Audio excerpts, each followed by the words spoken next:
Hello. Have you guys heard of Wolf's Lair?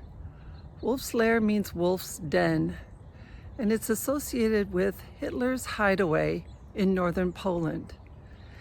In the summer of 2020, I was traveling through Poland and the Baltic states, and I visited Wolf's Lair.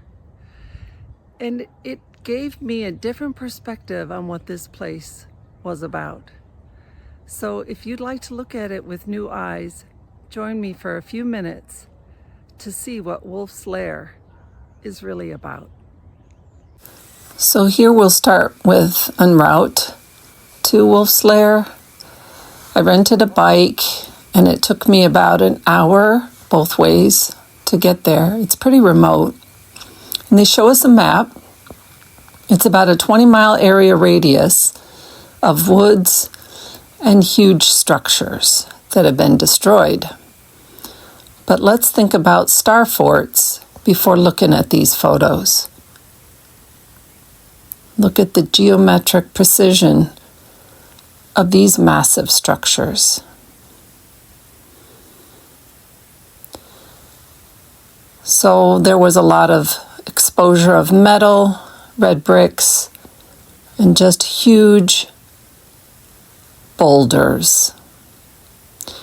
Now the narrative is that the Nazis and their workers took a year to build this huge camp, and then they destroyed it to get rid of evidence of their war plans. Well, they didn't build this.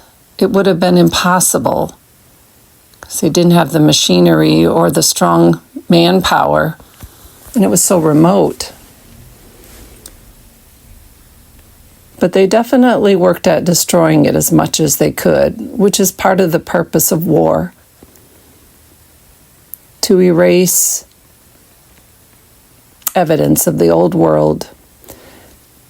And then they give us a narrative of the devastation of war, and we get so caught up in that narrative that we don't ask the questions of, wait a minute, how would they have built this? It would have been impossible. And see the contrast of the huge wall and people. Quite small in comparison to the wall.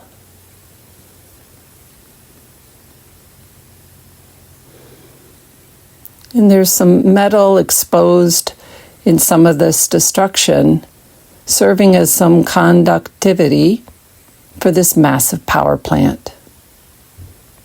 And another star fort to just kind of get that sense of what it would have looked like.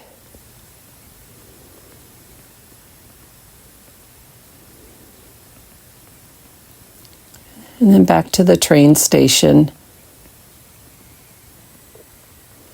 It was over 5 years ago. It was quite a journey.